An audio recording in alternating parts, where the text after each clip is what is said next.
Villa Lugano, un quartier populaire au sud de Buenos Aires où les immeubles d'habitat social s'étendent à perte de vue. 114 000 habitants qui vivent leur vie discrète, loin du centre nerveux de la capitale argentine. C'est ici, dans ces rues familières où tout le monde se connaît, que Gabriela Dayana Villarroel a grandi. Ce que vous allez entendre aujourd'hui est une histoire vraie, basée sur des preuves.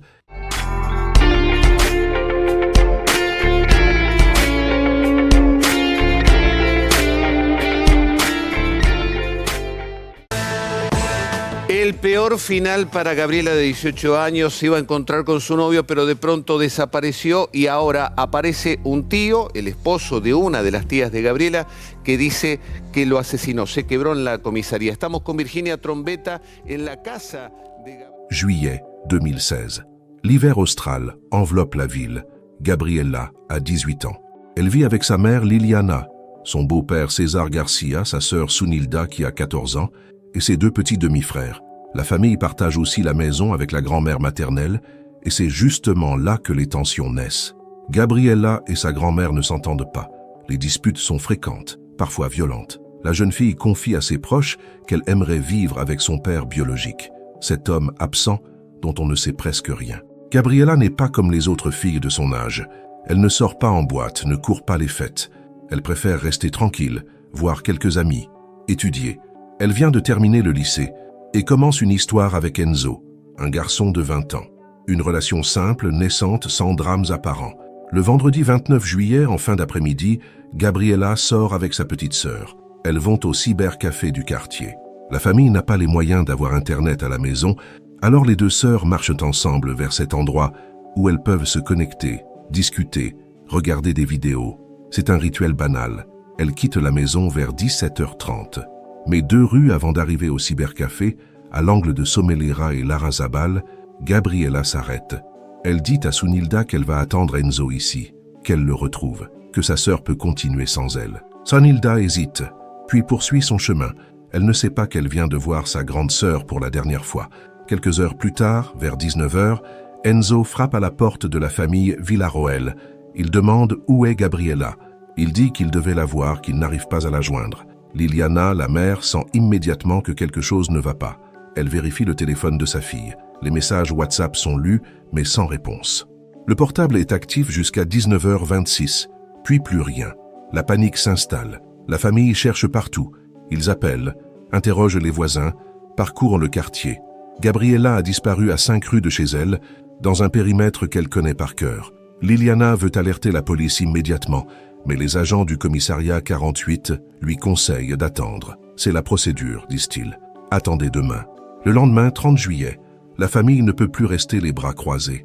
Ils organisent une manifestation devant le commissariat pour forcer la main des autorités. Des dizaines de voisins se joignent à eux. C'est à ce moment que la police commence vraiment à enquêter. Les premiers interrogatoires révèlent quelque chose d'inattendu. Plusieurs camarades de Gabriela mentionnent un homme plus âgé. Une connaissance raconte avoir vu Gabriela dans un bus des mois auparavant, en situation intime, avec un homme qui devait avoir une trentaine d'années. Quand elle avait demandé qui c'était, Gabriela avait répondu que c'était son oncle. D'autres voisins confirment avoir vu la jeune fille avec cet homme, se tenant la main enlacée. L'oncle en question s'appelle Nestor Quintana. Il est né en août 1986. Il a 29 ans en juillet 2016. Officier de la marine. Cabo Segundo à la préfecture navale argentine depuis février, marié à Elisabeth Chambi, la tante maternelle de Gabriela. Il a même été le parrain du petit frère de la jeune fille. Nestor a vécu dans la même cour que la famille Villarroel pendant des années. Après sa séparation avec Elisabeth, il a loué une chambre dans une pension toute proche, trop proche, à 4 rues seulement de la maison familiale. Les enquêteurs l'interrogent une première fois, puis une deuxième. Ses réponses ne collent pas.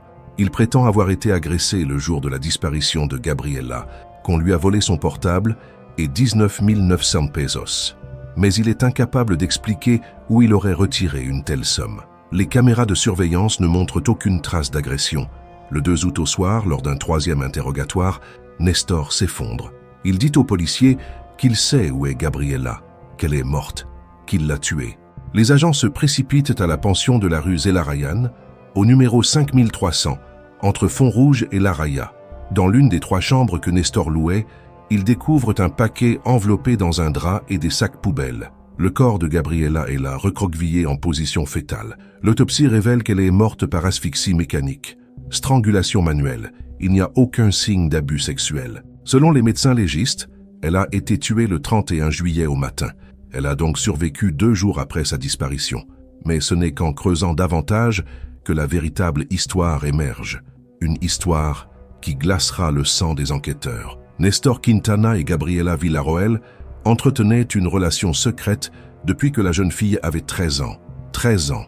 Lui en avait 24. Cette relation a continué pendant 5 ans, même lorsque Nestor était marié à la tante de Gabriela, même lorsque la famille le considérait comme un oncle, un membre de confiance. Sunilda, la petite sœur, savait. Des amis de Gabriela savaient.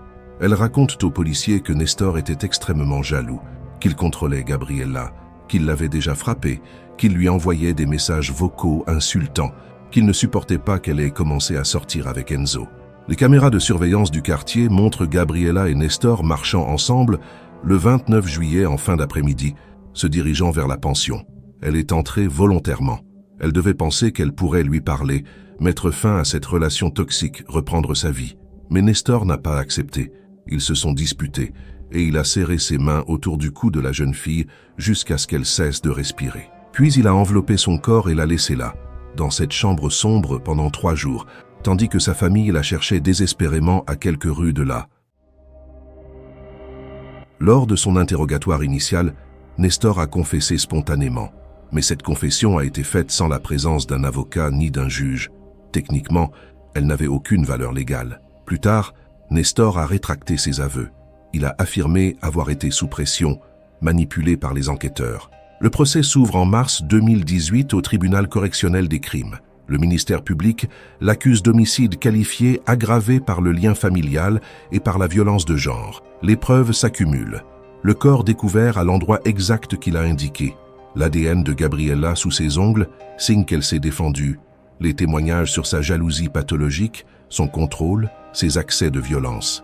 La défense tente de faire annuler les preuves, arguant qu'elles découlent toutes d'une confession illégale, que son client était dans un état mental altéré, que la procédure n'a pas été respectée. Mais le tribunal considère que la confession, même obtenue sans avocat, peut être prise en compte en conjonction avec toutes les autres preuves matérielles et testimoniales. En avril 2018, Nestor Quintana est condamné à la prison à perpétuité. Sa défense fait appel. Le processus traîne pendant 3 ans. Finalement, le 21 mai 2021, la chambre d'appel confirme la sentence. Nestor Quintana ne sortira jamais de prison. Gabriela Diana Villarroel avait 18 ans. Elle venait de terminer le lycée. Elle commençait une nouvelle vie, loin de l'emprise d'un homme qui l'avait manipulée depuis son enfance. Elle voulait juste être libre. Ce vendredi 29 juillet, quand elle a dit à sa petite sœur qu'elle allait attendre son petit ami, elle mentait. Elle allait voir Nestor une dernière fois pour lui dire que c'était fini, qu'elle avait le droit de vivre sa vie, qu'elle n'était plus cet enfant de 13 ans qu'il avait pu contrôler. Mais certains hommes préfèrent détruire ce qu'ils ne peuvent plus posséder. À Villa Lugano, les gens se souviennent encore de Gabriela, de son sourire discret, de ses rêves simples, de ce vendredi où elle est sortie comme d'habitude et n'est jamais rentrée. Et ils se souviennent aussi de l'homme en qui toute la famille avait confiance, cet oncle, ce parrain, cet officier de la marine qui portait un uniforme et cachait un monstre. L'histoire de Gabriela n'est pas seulement celle d'un meurtre, c'est celle d'une manipulation qui a duré 5 ans, d'un prédateur qui a profité de sa position de confiance au sein d'une famille pour abuser d'une enfant, puis d'une adolescente. D'un homme qui, face à la perspective de perdre son emprise, a choisi la violence ultime. Les questions restent. Comment a-t-il pu maintenir cette relation secrète pendant si longtemps dans un quartier où tout le monde se connaît? Pourquoi ceux qui savaient n'ont-ils pas parlé plus tôt? Todo esto es una sorpresa, sinceramente es algo inexpensable. ¿Sospechas por sobre él? No, jamás.